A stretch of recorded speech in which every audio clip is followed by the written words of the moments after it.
The air was ablade, sharp and smelling of salt and damp pine, cutting through the thin summer jacket of Captain Pavel Volkov. He stood rigid on the deck of the SK-35, a Project 204 patrol boat, its low-slung hull a shadow against the oil-slicked blackness of the Baltic Sea. The vessel drifted in a designated patrol zone just a few miles from the coastline near the village of Vanajoju, a line in the water that separated the Soviet paradise from the beckoning, capitalist shores of Sweden. Volkov checked his watch, 0:05 hours, the Soviet clock marking the earliest, most silent moments of the day. Around him, the sea was a vast, unbroken expanse of obsidian, save for the rhythmic, gentle slap of small waves against the steel hull. The captain was a man etched by the sea and suspicion. His eyes, perpetually narrowed from years of scanning the horizon for the slightest deviation, swept the arc of the searchlight.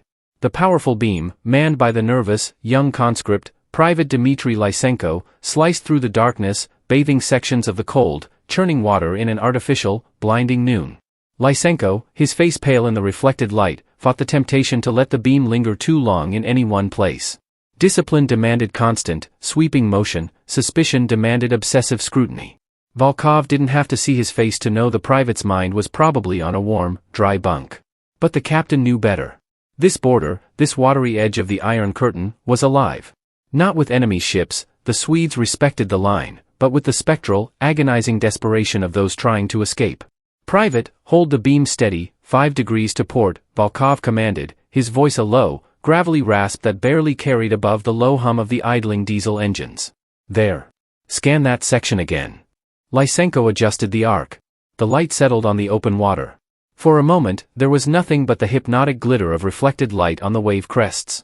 Then, a break. A slight, almost imperceptible disturbance. Not a wave, but a brief, unnatural ripple that smoothed out as quickly as it appeared. It was the kind of ripple a seal might make, or a piece of floating debris. But Endel Puusepp had chosen this exact moment, this precise seam in the fabric of the night, for his final, desperate bid for freedom. On the other side of the searchlight's glare, perhaps a quarter of a mile away, Endel Puusepp was already an hour into his swim. Every muscle in his body was a coiled spring of pain and adrenaline, working with a precise, cold efficiency that only years of professional training could hone. He wasn't wearing a wetsuit, they weren't common then, and their bulk would have been a liability. Instead, he wore only a pair of tightly cut swimming trunks, his entire body slicked with a thick layer of pig fat and axle grease. This gruesome, essential coating was his only defense against the Baltic's hypothermia-inducing chill, a crude, foul-smelling second skin that repelled the water and held a fragile layer of heat. The stench of it, combined with the taste of seawater and his own exhaustion, was nearly overwhelming. Endel was a ghost in the water. An Estonian national, a decorated athlete who had once swam for the Soviet Union, he had seen his hope for a free Estonia suffocated by the post-war occupation. Every stroke was a renunciation of the life he was leaving behind, the endless shortages, the constant surveillance, the death of a dream. He swam the crawl stroke, low in the water, his head turned just enough to snatch a breath, his movements smooth, silent, and impossibly fast. His target was straight west, across 25 miles of open, frigid, patrolled sea to the neutral coast of Sweden. A fool's journey, an impossibility, yet here he was, defying the cold, the darkness, and the armed might of the Soviet border service. The searchlight beam, enormous and terrifying, swept over the water where he had been only seconds before. The sudden blast of light felt like a physical blow. Puusepp immediately submerged, dropping silently beneath the surface, his lungs burning. He swam blind for 20 agonizing seconds, the rough grease protecting his eyes from the saltwater burn, his mind counting the seconds, estimating the boat's drift. 25, 26, 27. He had to surface soon, or he would lose his bearing, or worse, lose consciousness. The silence underwater was broken only by the roar of blood in his own ears. He pushed his legs, kicking furiously, putting distance between himself and the ship's last known position. On the SK-35, Captain Volkov squinted. "Did you see that, Corporal?" he hissed, turning to the communications operator, who was adjusting the radar's gain. "A splash? Or a shadow?" "Negative, Captain," the corporal replied, his voice tinny with professional formality. "Radar is clear. Just wave clutter." Volkov didn't trust the radar. He trusted his instincts, and his instincts, honed over a decade on this miserable coast, were screaming anomaly. He raised his field glasses, trained them on the section of water the light had just swept. The sea surface was quiet again, deceitful. It was nothing, he muttered, trying to convince himself, but his hand was already reaching for the horn. He was about to order a tightening of the patrol grid, a slow, methodical sweep. The procedure was drilled into every border guard: assume the worst, never grant an inch. They knew the legends: the fisherman who tried to slip away, the occasional student on a raft, but never a swimmer this far out. It was madness. Puusepp surfaced cautiously, 10 yards from where he'd submerged. The searchlight was now sweeping far to the north, momentarily satisfied by the captain's doubt. He took 3 huge, gasping breaths, the cold air burning his throat. He saw the stern of the patrol boat, a silent, menacing hulk, now drifting away on a new, slow course. He knew this was the first, but not the last, of the patrols. He had perhaps another hour of cover before the first hint of pale, Baltic dawn would turn his greased skin into a beacon. He turned his gaze west, toward the empty, endless blackness, a direction that meant both life and an agonizing, nearly impossible, 25-mile journey. He had to swim faster, further, now. Before proceeding to the next section, please take a moment and drop a comment below telling us the place and time during which you are watching this video. The patrol boat's low silhouette diminished, swallowed by the vast, consuming darkness. Endel Puusepp drove his body forward, his mind ruthlessly filtering out the cold. To think of the distance, the 25 miles that separated him from freedom, was paralyzing. He focused instead on the immediate economy of motion, the entry of the hand, the pull, the powerful rotation of the hips, the kick. It was a rhythm he had spent a lifetime perfecting, but never under stakes this high. His Olympic training, the countless hours spent competing for a state he loathed, was now his only salvation. Every muscle memory was an anchor against the rising tide of panic and exhaustion. This wasn't a spontaneous act of desperation. This escape had been meticulously planned over the past 2 years. It began subtly, with a renewed, almost obsessive dedication to his sport. While his fellow athletes in Tallinn were enjoying the modest privileges afforded to Soviet champions, better rations, slightly less cramped accommodation, Puusepp was secretly subjecting his body to an entirely different regimen. He started with the cold water acclimation. In the dead of Estonian winter, when the harbor waters skimmed with ice, he would take punishing, solitary swims. He used the pretense of training for distance events, but the truth was, he was forging a resistance to hypothermia, pushing the lethal threshold of his body's core temperature lower and lower. His training grounds were the rocky, desolate beaches near his home, spots where the fishermen rarely went and the omnipresent eyes of the KGB were slightly dimmer. He experimented with various substances to find the best insulator. Wax, cooking oil, even petroleum jelly, all failed. The answer, ironically, came from his rural roots, a heavy application of animal fat and machine grease, a repulsive, thick paste that sealed his pores and provided a crucial layer of buoyancy and thermal protection. He practiced swimming with a small, tightly sealed canvas bag strapped to his waist, containing the absolute essentials: a Swedish krona coin, a photograph of his late mother, and a crudely drawn, waterproofed map of the Stockholm archipelago. This bag, now securely fastened, felt like both a burden and a lifeline. As he swam, the memories of the preparation provided a perverse comfort. He remembered the look of barely concealed terror on his cousin's face when Endel had first revealed his plan. "It is suicide, Endel. The patrols, the cold, the current." But Endel only saw the alternative, a life lived in permanent spiritual exile, trapped behind the Soviet wall, his Estonian identity slowly being eroded. He had watched friends vanish for uttering the wrong words, seen the collectivization destroy the life he remembered. For him, the Baltic Sea was not a barrier, but the only open door left. The current, subtle at first, began to assert itself. It was the Baltic current, unpredictable and potentially fatal, capable of pushing a weak swimmer far off course or dragging them back towards the occupied shore. Endel adjusted his stroke, fighting the lateral pull, constantly recalibrating his internal compass based on the faintest, distant star in the western sky. He had to maintain a precise heading of 270 degrees. Any deviation meant hours of wasted energy, which he couldn't afford. The cold had already begun its insidious work. Despite the grease, his extremities were growing numb. He calculated that he was now about 3 miles offshore. The lights of the Estonian coast, which had served as a landmark, were now beginning to blur and merge with the horizon's haze. Ahead, only the infinite, star-dusted canopy and the churning black water. This was the moment of maximum vulnerability. The border zone was a complex, layered trap. He had passed the initial coastal patrol of the SK-35. Now came the deeper zone, patrolled by faster, larger cutters, and, worse, the random, unscheduled flights of the Soviet border guards reconnaissance aircraft, often a noisy, low-flying Polikarpov Pa-2 biplane equipped with powerful downward-facing searchlights. Endel paused for a moment, treading water. The sheer exhaustion was a heavy cloak. His breath hitched, a small, involuntary shiver. He quickly forced his body back into motion.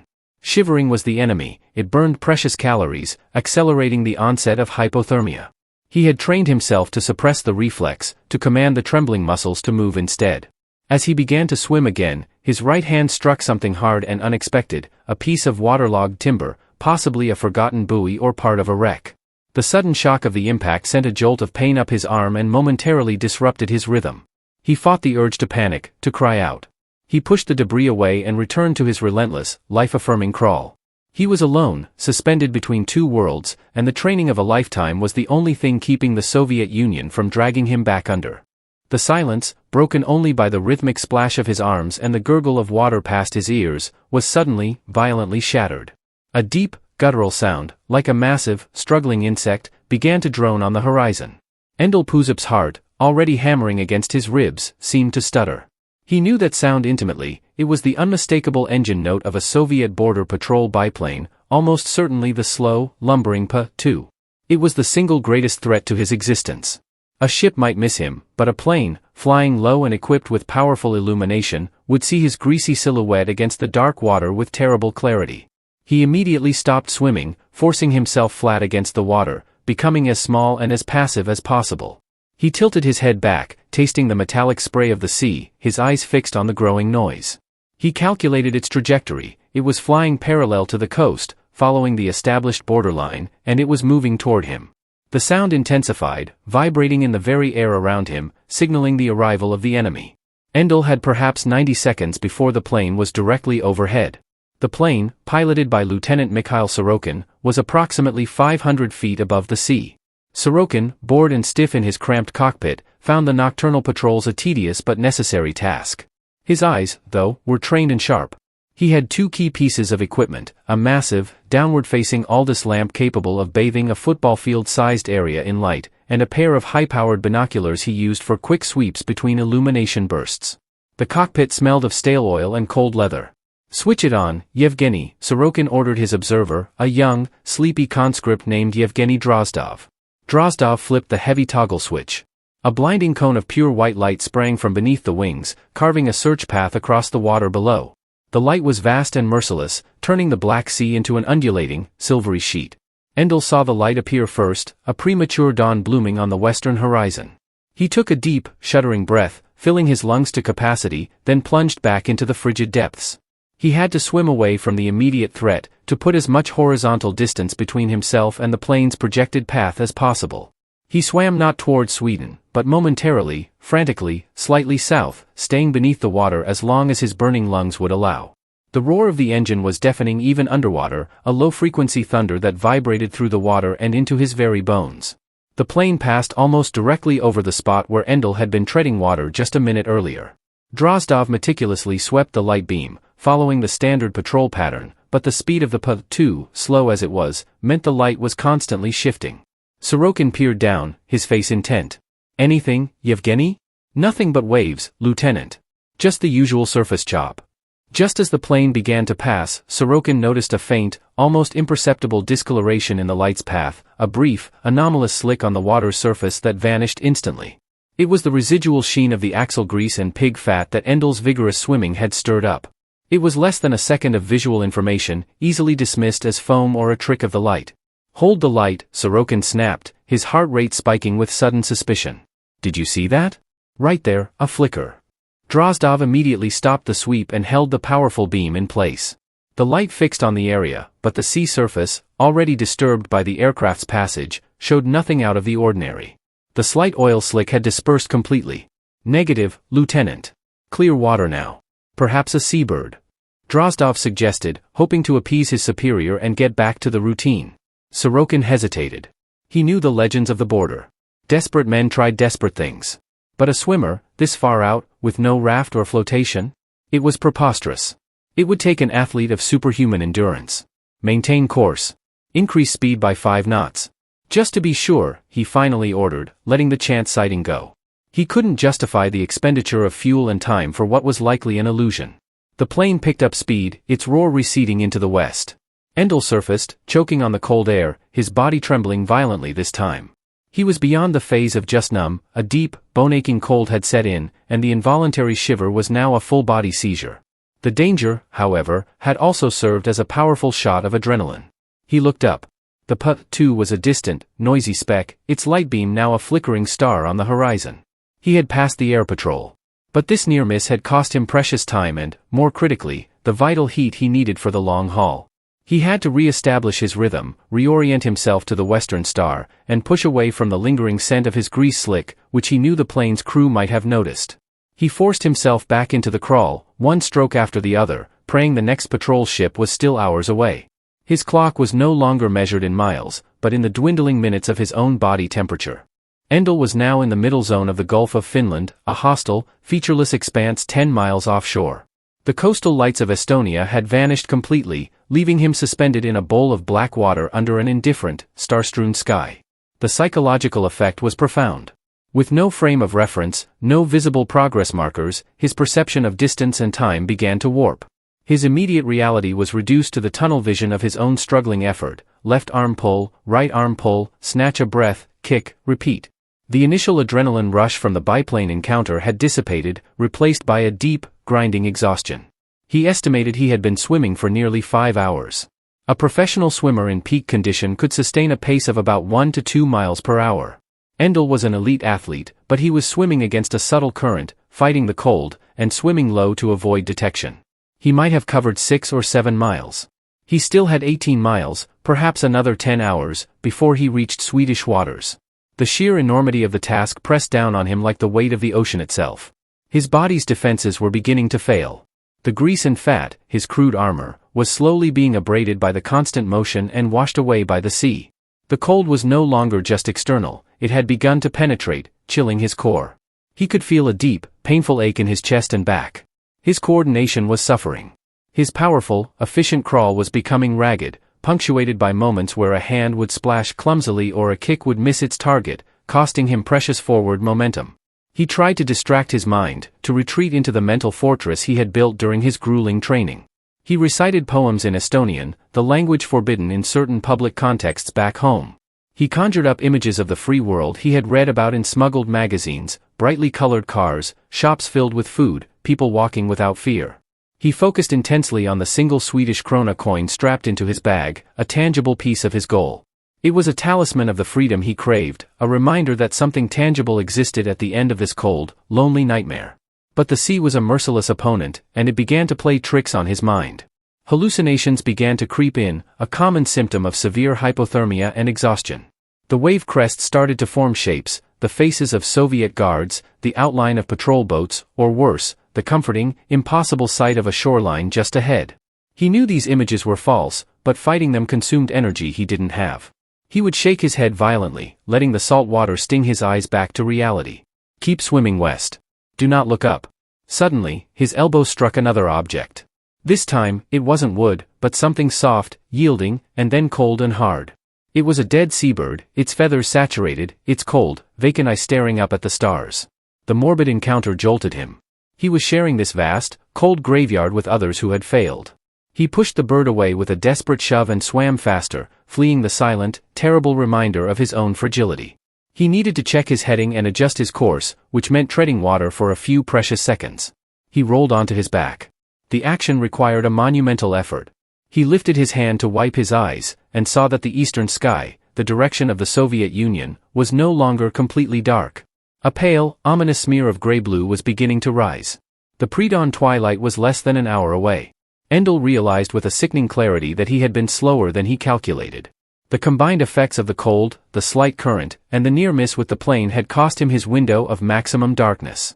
When the sun broke the horizon, even if he was still miles from the shipping lanes, he would be visible from a much greater distance. The Soviet patrols, especially the faster torpedo boats that occasionally swept the deeper zones, would soon be out in force. The time for silent, invisible swimming was rapidly coming to an end. His only chance was to push through the agony, break into the international shipping lanes before full daylight, and hope that the presence of neutral vessels would complicate the Soviet response. He flipped back onto his stomach, ignored the burning in his lungs, and doubled his kick, entering a desperate, race-against-the-sun phase of his journey. The gray-blue smear of the east quickly bled into a cold, diffuse light. The Baltic Sea, which had been his shroud, was now his betrayer. The dawn exposed everything. Endel could see his own hands now, pale and wrinkled like a very old man's, moving through the water. He could see the wake he was creating, a shimmering trail of disturbance visible for yards behind him. He was a black speck on an immense, grey canvas, impossibly vulnerable. He fought the urge to look back, to see the vast, unforgiving coastline of the Soviet Union that he was leaving behind. His focus had to be forward, westward, where the early morning sun, still below the horizon, was painting the sky in fragile streaks of rose and gold.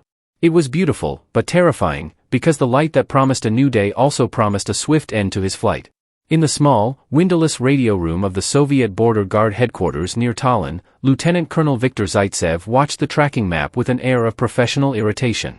The map was a large, glass-covered table overlaid with a grid and marked with the routine patrol paths of the 4 primary vessels in the sector: the slow Sk-35 near the coast, the medium-range cutter Patriot operating mid-Gulf, and 2 sleek, faster Project 183 Bolshevik torpedo boats, the T-19 and T-20, reserved for deep sweeps and rapid interception. The early morning reports were filtering in. The Sk-35 reported a possible, unconfirmed surface anomaly, likely debris. The Pa-2 biplane reported a very faint, momentary surface slick, dismissed as natural detritus. Zaitsev frowned, tapping a finger on the location of the Sk-35's reported anomaly. 2 separate, unconfirmed reports in the same localized area was unusual. If one ship reported it, he would dismiss it as a tired watchman. But 2 distinct observations suggested a persistent object, or, infinitely more unlikely, a highly mobile one. Signal the Patriot, Zaitsev ordered the radio operator, a stocky man named Sergeant Kostia. Order a slow, methodical zigzag sweep of Sector Delta 7, 2 miles west of the Sk-35's track. And tell the T-20 to maintain its high-speed patrol, but prioritize visual observation for human-sized flotation objects. The Patriot, a 120-foot diesel cutter, was already 10 miles out, steaming lazily on its prescribed route. Captain Anatoly Raskolnikov, a man who preferred sleep to vigilance, received the vague new orders with a grumble. Raskolnikov was under no illusion about the desperation of the Estonian populace, but the idea of a swimmer making it this far was absurd. He went to the bridge, grabbed his binoculars, and scanned the water, seeing only the endless, gently rolling gray of the sea. "They're chasing ghosts again, aren't they?" he muttered to his first mate, adjusting the course. Endel, meanwhile, felt the first, sharp pangs of hunger and thirst. The exertion had burned through his meager reserves of energy, and the salt water, despite his efforts to avoid swallowing it, was beginning to dehydrate him. His mouth was parched, his tongue swollen. He remembered the athletes he had studied, the marathon swimmers of the English Channel, and their elaborate feeding routines. He had nothing. No sugary tea, no softened biscuits. Just his iron will, his grease, and the knowledge that every minute he stopped meant certain capture or death. He was swimming faster now, driven by the terror of the rising sun. He was forcing his body to ignore the chilling ache, to simply move. His rhythmic breathing was becoming labored, interrupted by involuntary coughing spasms as the cold water occasionally slapped into his face. He pushed his pace until his arms and legs burned with a fiery pain that briefly overshadowed the cold. And then he saw it. Not a mirage, not a hallucination, but a stark, black shape growing on the horizon, silhouetted against the pale eastern sky. It was too large and too slow to be a torpedo boat, but far more substantial than the coastal patrol. It had to be the Patriot, the main mid-Gulf cutter, and it was turning directly toward his position. The Soviets were narrowing the search grid. Endel immediately changed his tactics. He abandoned the rhythmic crawl. He began swimming the side stroke, the position keeping his body lower in the water, minimizing his profile, and allowing him to scan the water ahead without lifting his head high. It was a slower stroke, but stealth was now paramount. He knew the ship was searching, probably visually. He had to assume they had seen something, or were very close to it. He needed to be below their visual horizon, or, impossibly, to disappear. The immense, dull roar of the cutter's diesel engines, carried across the water, became the sound of the Soviet state bearing down on him. The approaching vessel, the Patriot, grew quickly from a smudge to a recognizable threat. Endel watched its high, gray bow cut through the water, creating a noticeable swell that reached him as a series of large, jarring waves. He estimated the ship's course. It was not heading directly at him, but rather on a parallel intercept path that would pass perhaps a half-mile to his north. He was directly in the path of the zigzag sweep ordered by the Tallinn headquarters. This was not a lucky encounter, this was a deliberate search. Captain Raskolnikov stood on the Patriot's bridge, lifting his binoculars to his eyes for the 10th time in as many minutes. The sun was now fully up, though weak and diffuse, casting a flat, unforgiving light across the sea. The zigzag course was slow and agonizing, forcing him to cover the same patch of water from multiple angles. It was designed to catch precisely what he refused to believe existed. "Anything, Captain?" asked the first mate, Lieutenant Soroka. "Seabirds, Lieutenant. And whitecaps." "Nothing more," Raskolnikov sighed, lowering the glasses. "I swear, Zaitsev has too many clerks breathing down his neck. The idea that someone could survive the night in this water is—" He trailed off, shaking his head. Just as he was about to give the order to resume the direct western course, a keen-eyed conscript on the port side, Private Oleg Sherbakov, shouted above the engine noise. "Captain! Flotation object? Bearing 340. Low in the water." Raskolnikov spun around, snatching up the binoculars and slamming them against his face. The Patriot was momentarily paused at the corner of a zigzag turn, and the water was settling around its hull. In the momentary calm, a faint, dark shape was visible, low, indistinct, but definitely moving with purpose. It was not debris. It was swimming. Full stop. "Helm, 5 degrees hard to port. Prepare the nets. Searchlight!" Raskolnikov roared, the sudden urgency electrifying the previously bored crew. The ship's powerful engines growled as the helm shifted, pivoting the heavy cutter towards the anomaly. The sound of the massive ship changing course, the shudder of the hull, the sudden shift in the engine pitch, reached Endel like a death knell. He knew he'd been spotted. He didn't need to see the ship turn, the shift in the wake and the acoustic change were enough. He abandoned the side stroke immediately, reverting to the full, energy-draining crawl. He had to break away from their line of sight, to get out of the immediate vicinity of their search grid. He swam directly into the swell created by the ship's recent movement, using the choppy water as cover. The large waves buffeted him mercilessly, and he swallowed a mouthful of icy salt water, coughing violently. The chlorine-infused training water of his past life seemed a million miles away. His lungs ached, his muscles screamed, but he pushed, imagining the hands of the KGB agents waiting to haul him back to the Soviet shore. On the Patriot, the high-powered searchlight, a leftover from a wartime torpedo boat, slammed onto the water, even in the daylight, casting a harsh, confusing glare. It found Endel for a blinding, horrifying second. Raskolnikov's voice boomed over the ship's loudspeakers, "Stop immediately. Stop swimming or we will fire." Endel didn't stop. He dove, using the last remnants of his strength to swim deep, aiming to stay under the churning turbulence of the cutter's propellers. The water pressure increased, agonizing his already aching head. He heard, even through the water, the dull thump-thump of the vessel's engines and the high-pitched whine of its turning screws. Then came the sound that cut through the water like a physical blow, rifle fire. The Soviet guards were firing warning shots into the water near where he was last seen. The rounds, likely from Mosin-Nagant rifles, cracked sharply as they entered the water, sending shockwaves through the sea and rattling Endel's teeth. They were aiming to scare, to incapacitate, or simply to force him to surface. The shots missed him by yards, but the message was clear. They were serious. They knew he was human.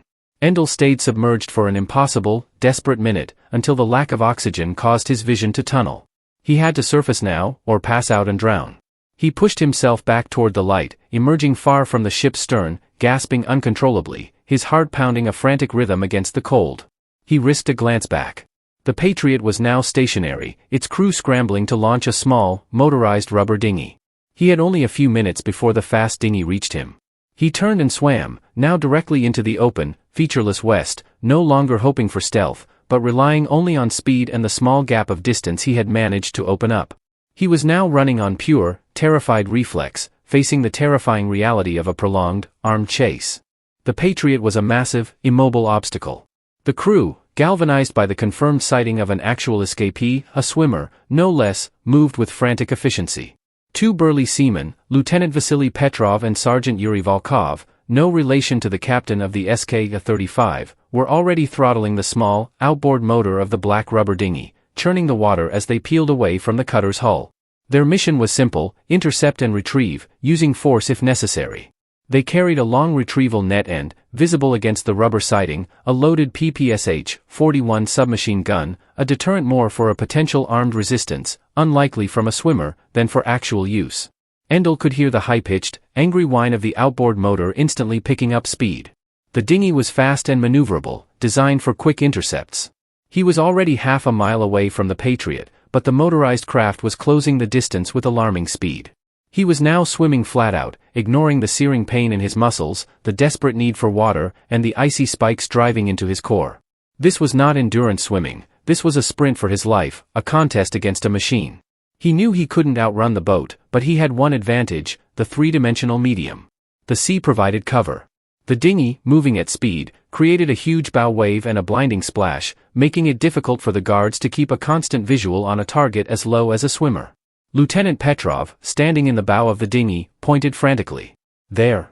He's dipping low. Keep the speed, Yuri, cut him off. Sergeant Volkov expertly gunned the engine, angling the dinghy in a wide arc intended to flank Endel and force him back towards the stationary Patriot. They were approximately 200 yards behind him now, the gap closing by 20 yards with every passing second. Endel saw the flanking maneuver. If he continued straight west, he would be cut off in less than a minute. He made a lightning-fast decision born of instinct and desperation. He changed direction, swimming hard and fast to the north, perpendicular to the dinghy's course. The unexpected change of vector momentarily confused the pursuers, buying him perhaps 30 seconds of grace as they had to slow, turn, and reacquire him. The fool! He's heading north. Petrov cursed, gripping the side of the dinghy. Turn, Yuri! Cut him off again! The dinghy swerved sharply, the movement nearly throwing Petrov overboard. They were forced to slow significantly to make the tight turn. This pause was a lifeline for Endel. He used the brief moment to suck in 3 huge, ragged breaths, his chest heaving. He then executed his planned maneuver. He plunged deep again, this time aiming directly under the dinghy's new path. Endel watched the dark shadow of the boat pass directly over his head, the roar of the engine an unbearable sound in his ears, followed instantly by the violent churn of the propeller just feet above him. He could feel the powerful vibration and turbulence of the screw wash, a brutal, dizzying force that threatened to pull him into the spinning blades. He curled his body into a tight ball, protecting his head, letting the turbulence push him along. The guards on the dinghy lost sight of him completely. He's vanished. Stop the engine! Petrov yelled. Volkov cut the motor. The sudden silence was shocking, replaced by the gentle lapping of waves against the rubber hull. Petrov and Volkov scanned the water, their eyes frantically searching for any movement. They knew the swimmer was near, likely hiding just below the surface, but the disturbance from the boat made visibility poor. Petrov, frustrated, raised the PPSH-41 and fired a short burst, 3 rounds, into the water off the starboard side, a purely punitive act meant to force the fugitive to surface through fear. The rounds hit the water with a sound like tearing cloth. Endel felt the pressure wave of the shots a few yards away. He was still deep, his lungs burning, his mind fading into a hazy confusion. He was running out of oxygen, but the fear of surfacing directly under the gun was greater. Freedom or the floor of the Baltic. He swam forward, away from the boat, until his chest was about to explode. He surfaced quietly, perhaps 50 yards behind the now immobile dinghy. The guards were facing north and east, searching where they thought he should be. Endel took 5 silent, desperate breaths, forcing himself back into the slow, energy-conserving side stroke, putting the silent, drifting dinghy between himself and the much larger Patriot. He had managed to evade the immediate, lethal interception, but he was far more exhausted, and the deep, throbbing ache of his core temperature drop was intensifying. He had gained a few hundred yards of distance, but the Soviet forces were now fully alerted and focused on his capture. Lieutenant Colonel Zaitsev in Tallinn received the Patriot's distress call with cold fury. Swimmer confirmed. Evaded dinghy. Heading west. The report was relayed with a sense of disbelief. A man, swimming, had just evaded a full-sized cutter and a motorized launch. The absurdity was almost unbearable, but the reality was undeniable. A border breach was in progress, a direct affront to the prestige and security of the Soviet state.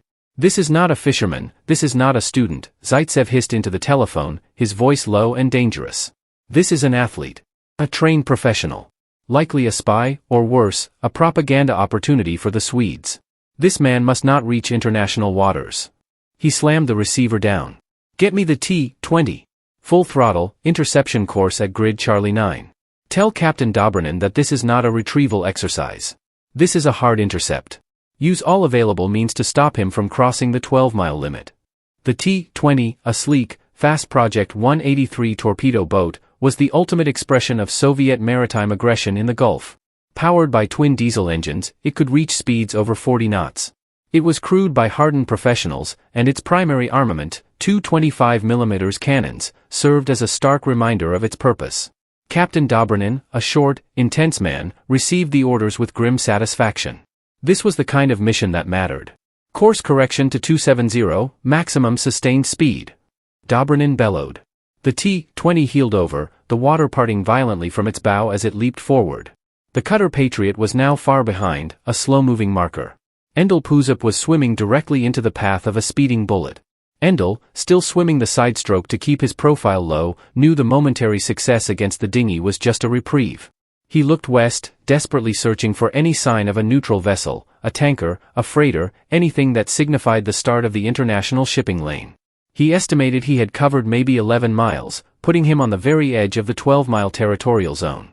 He had less than a mile, maybe 40 minutes of hard swimming, until the legal protection of international waters complicated the Soviet ability to seize him. Then, a new sound cut through the water, higher-pitched and much faster than the Patriot's drone, the enraged, screaming sound of high-speed marine diesel engines running flat out. It was coming from the southeast, and it was closing with horrifying speed. He instinctively knew this was the final, lethal challenge. He risked a look over his shoulder. He saw the T-20. It was not gray like the cutter, but painted a sharp, dark green, low in the water, generating a massive plume of white spray from its bow. It looked less like a patrol vessel and more like a predator. It was impossibly fast, and it was aiming to intercept him before he reached the invisible, life-saving line. The sight jolted Endel with a fresh wave of adrenaline, but his body was no longer capable of responding with explosive speed. His limbs felt heavy, filled with leaden cold. He was succumbing to central nervous system compromise due to hypothermia. His thinking was becoming slow and muddy, the clear-headed resolve of the night replaced by a dull, persistent haze. Swim for the ships. Find the ships. The mantra repeated in his mind. Captain Dobrynin sighted the speck in the water through the gyroscopic binoculars. It was almost unbelievable. A man, alone, swimming a mile-per-hour pace, directly in the path of a 40-knot torpedo boat. He's clearly visible, Captain. He's too far out to miss, shouted the first mate. Slow to 5 knots when you are 100 yards out. Give him the warning first. I want him alive for interrogation, Dobrynin ordered, though the edge of his voice suggested a quick capture was preferable to a long chase. The T-20 bore down on Endel. The noise was now overwhelming, a thundering, terrifying roar. The sheer size of the vessel, the massive bow wave, and the realization that he was facing the full, armed might of the Soviet military sent a spike of pure, raw terror through him. He was a piece of debris about to be pulverized. When the torpedo boat was just 200 yards away, its captain leaned into the microphone. A guttural, distorted voice boomed from the ship's deck-mounted loudspeaker, echoing across the sea, "Stop. Soviet border guards. Surrender now. Last warning." Endel didn't stop. He couldn't. His body was locked in a perpetual forward motion. With the last dregs of his mental clarity, he dove one final time, not deep, but just beneath the surface, trying to time his re-emergence for the boat's wake, hoping the turbulence would obscure him one last time. Captain Dobrynin saw the black shape disappear just as he gave the order to slow. The T-20 roared past the spot where Endel had vanished, the bow wave washing over the location with massive force, generating a chaotic, foaming wake that extended hundreds of yards behind the vessel. The churning wake of the T-20 tossed Endel Puusepp like a rag doll. He was thrown sideways, his head striking the water sharply, disorienting him further. The turbulence was so intense that he lost all sense of direction, tumbling uncontrollably beneath the surface for what felt like an eternity. He surfaced on the far side of the wake, choking, his ears ringing from the engine noise. He immediately felt the effects of the concussion, a dull, throbbing pain at his temple, and a momentary lapse in vision. He fought through the nausea, forcing himself to tread water and regain his bearings. The T-20, having slowed from its high-speed run, was now turning sharply, completing a wide, high-speed loop. Captain Dobrynin was furious. The high-speed pass was supposed to scare the swimmer into submission, not propel him further into the open sea. "He's in the wake, Captain. We've lost visual," the first mate shouted over the roar of the reversing engines. "He cannot have vanished. Commence a low-speed box search. We will not leave this area until we have the man or his corpse," Dobrynin ordered. The torpedo boat began a tight, methodical search pattern, but the foaming white wake created by its earlier pass effectively shielded Endel from immediate sight. Endel, however, was no longer looking back at the torpedo boat. He was looking west. Through his blurred vision, he could finally see it, a massive, dark shape on the horizon, moving slowly and steadily from north to south. It was a civilian freighter, an enormous commercial vessel, likely headed for the Swedish port of Stockholm or possibly further south toward the Kiel Canal. Crucially, the ship was traversing the established international shipping lane. He had reached the line. The invisible boundary of Soviet territorial waters was now just a matter of yards behind him. Endel knew the Soviets operated with a terrifying ruthlessness within their own zone, but international law, however thin its application in the high Cold War, represented a fragile shield. The presence of a neutral vessel in international waters, especially a commercial one, would introduce a layer of diplomatic complication the border guards desperately wanted to avoid. He began swimming again, a new, desperate urgency overriding the pain. He swam not toward Sweden, but directly toward the massive freighter, a foreign behemoth that represented sanctuary. He needed to be seen by them, to make a connection with the non-Soviet world. Captain Dobrinin, scanning the water with his binoculars, saw the freighter too. It was the Swedish-flagged M/S Gotlandic, a large general cargo hauler. "Damn it," he hissed. "He's making for the neutral ship. We must intercept before he crosses the Gotlandic's path. It's too close to the line."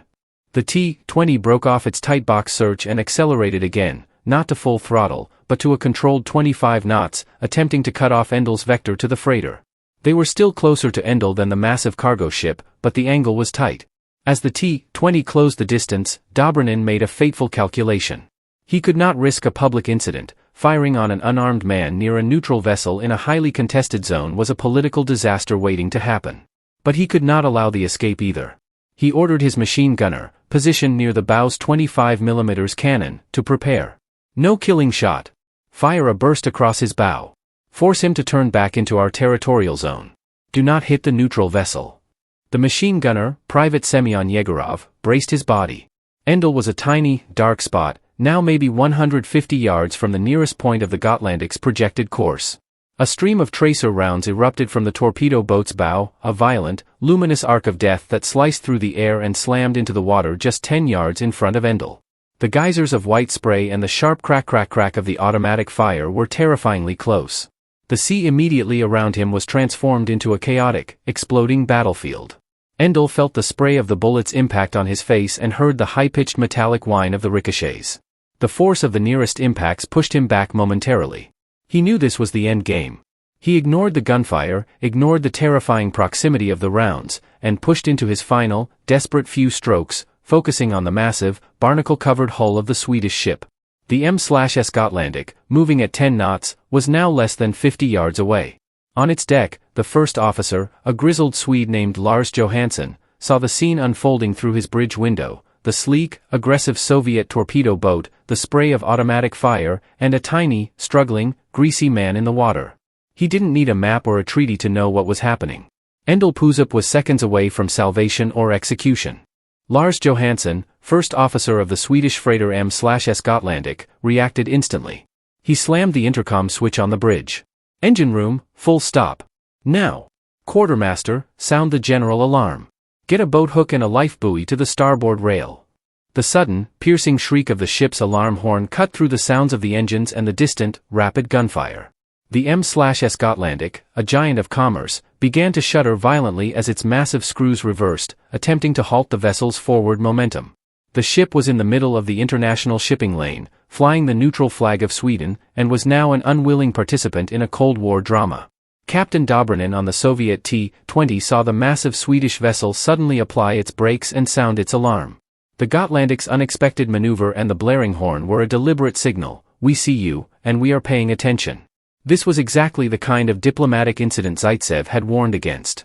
The machine gunner, Private Yegorov, immediately ceased fire, stunned by the sudden noise and the immensity of the freighter looming before them. Endel, battered by the near misses of the tracers and the sheer exhaustion, saw the ship's progress slow.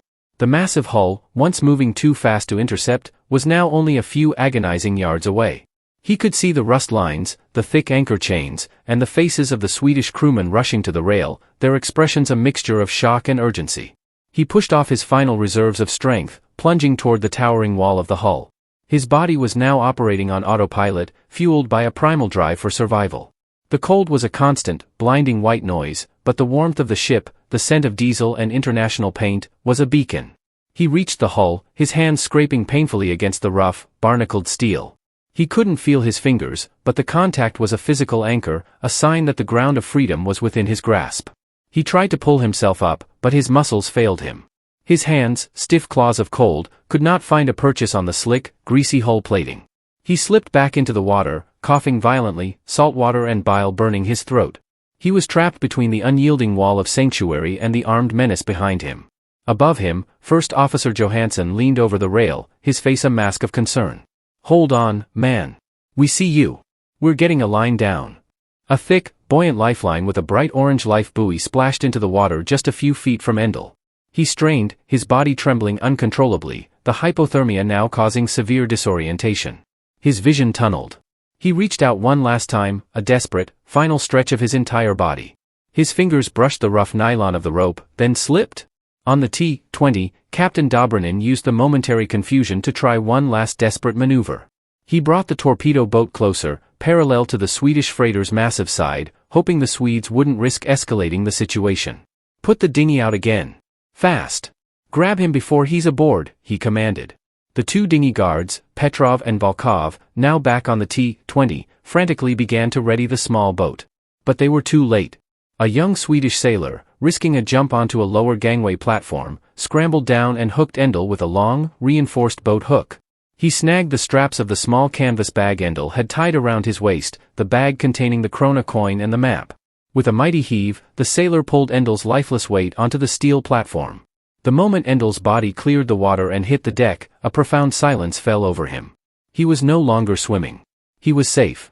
His frozen, greasy body lay sprawled on the steel deck of the Swedish ship, technically international soil. He opened his eyes one last time, looking up at the gray sky, now free of the shadow of the Soviet Union. He saw the concerned, unfamiliar faces of the Swedish crew. Captain Dobrynin, standing on the bridge of the T-20, watched the scene unfold with a sinking feeling of defeat and rage. The Swedish crewmen were now covering the man's body with blankets. The escapee was on their ship. The boundary was crossed, and the moment for force had passed. A political time bomb had just detonated. The man had made it. Dobrynin gave the order, his voice tight with humiliation, "Signal the Gotlandic. Demand the immediate return of the defector, a violation of Soviet territory laws. Then, take position and wait for further orders from Tallinn. The pursuit is over." The Soviet guards couldn't believe it, a man had swam across the Baltic Sea to freedom. On the deck of the M/S Gotlandic, the scene was one of controlled chaos. Endel Puusepp lay still, wrapped in thick wool blankets and several canvas tarpaulins. His skin, exposed where the grease had worn thin, was a mottled, alarming blue-white.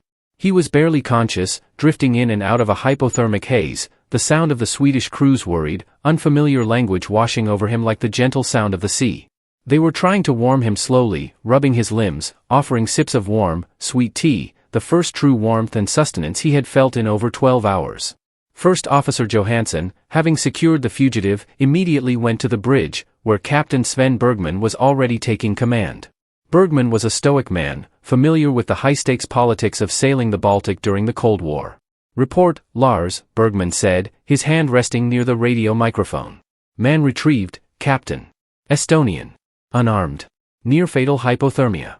The Soviet torpedo boat, the T-20, is demanding his immediate return. They claim the man is a criminal fleeing Soviet jurisdiction, a violation of their territorial security." Captain Bergman looked out the window at the Soviet T-20. The aggressive warship was holding station less than 300 yards away, its deck bristling with men and weaponry. It was a terrifying presence, but Bergman knew the power of the flag. Swedish neutrality was a shield, forged through decades of careful, often tense, diplomacy. "Log the time and coordinates of the rescue, Lars." "Precisely. We are firmly in international waters. Contact Stockholm immediately. Relay the entire sequence of events, including the use of automatic weapon fire against an unarmed man near our vessel. Inform them we are proceeding to our next scheduled port, Trelleborg, and that the man is under our protection."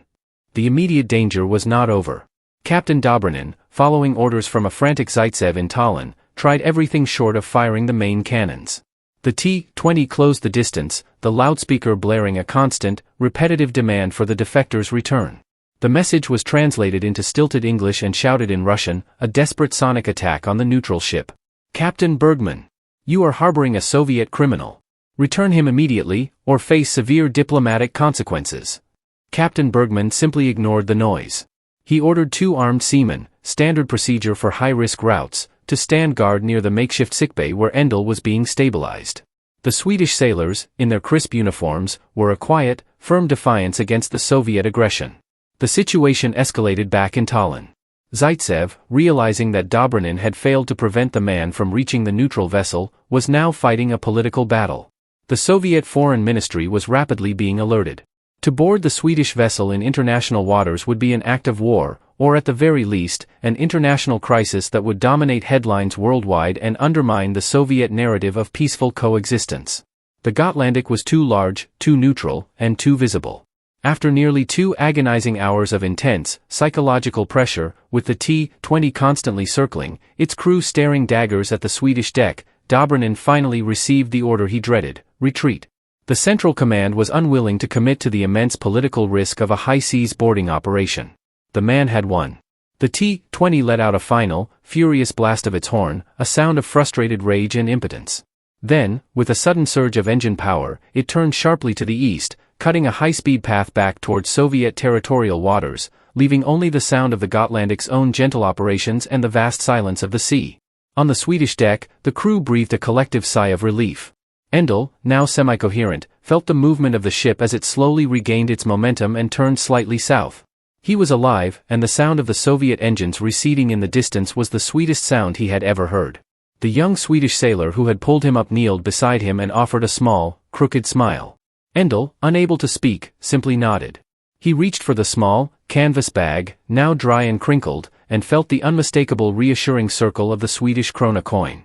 The 25-mile swim, the freezing cold, the bullets, the constant terror, it was all over. He was free.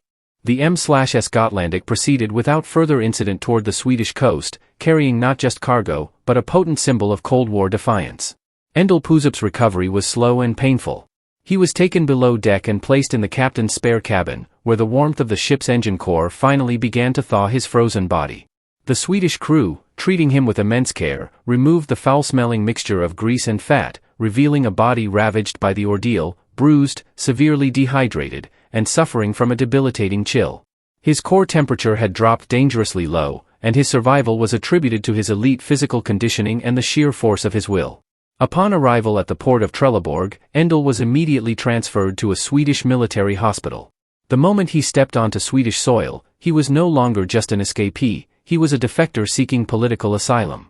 The canvas bag he carried, with the krona coin and the map, was taken as evidence of his deliberate, planned flight from the Soviet Union.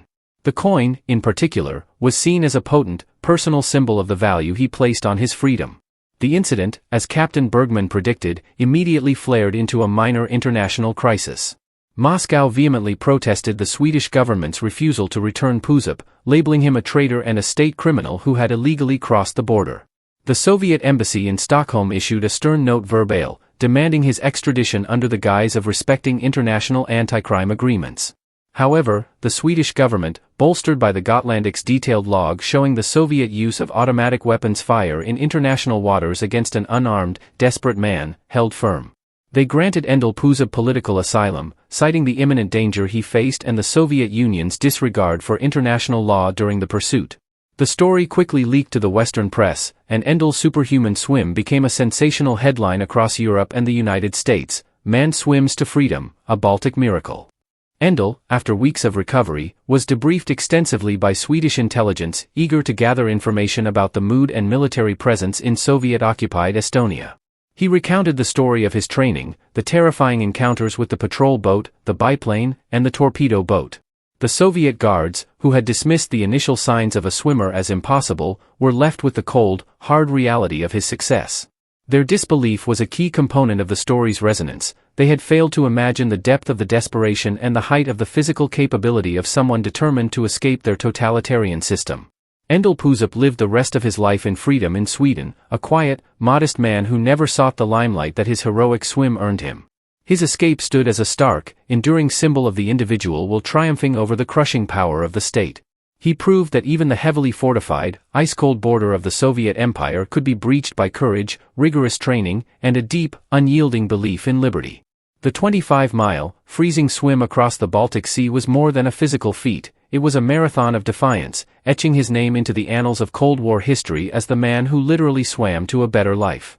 The legend of Endel Puusepp, the Coldwater Phantom, became an inspirational tale whispered throughout the occupied Baltic states, a true story that defied the propaganda of the powerful Soviet regime. It served as a powerful reminder that the human spirit, when pushed to the absolute extreme, can overcome any physical barrier, even the Iron Curtain's frigid watery edge. If you enjoyed this deep dive into one of the most incredible escapes of the Cold War, please drop a comment below, like the video, and subscribe for more untold history.